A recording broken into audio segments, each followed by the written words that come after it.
আজ আমি আর আমার দিদি দুজনে মিলে চলে এলাম ওয়াটার পার্কে। এখন ঘড়িতে বাজে বিকেল 5টা। আমরা চলে এসেছি এখানে ইভেন্ট অ্যাটেন্ড করতে। প্রত্যেকেই কিন্তু এখানে জলে নামছে। আমাদের এন্ট্রি টিকিটে কিন্তু এখানে প্রত্যেকটা রাইড ফ্রি। আমরা কিন্তু বাড়ি থেকে ঠিক করে এসেছি যে দুজনে মিলে জলে নামবো না। চলুন আপনাদেরকে দেখাই স্ন্যাক্সে এখানে কি কি ব্যবস্থা আছে।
এখানে আসার পর এখানকার পরিবেশ দেখে তো খুব ইচ্ছে করছে জলে নামতে।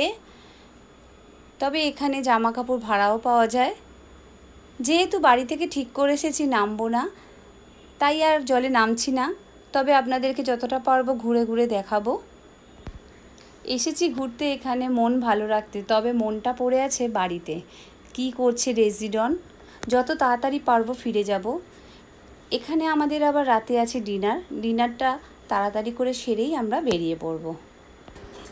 আমার নাতনিকে বললাম চল, ও তো এলো না, পড়াশোনার এতটাই চাপ। বাচ্চাদের এনজয় করার জন্যে খুবই সুন্দর জায়গা এটা। বাচ্চাদেরকে নিয়ে এলে নিজেদেরও ভালো লাগে, তাদেরও খুব ভালো লাগবে। আমরা তো 2 বোন মিলে ঘুরলাম একটু। 8টা বাজলেই ডিনার শুরু হবে। আমরা তাড়াতাড়ি ডিনার সারবো, সেরেই এখান থেকে রওনা দেবো বাড়ির দিকে।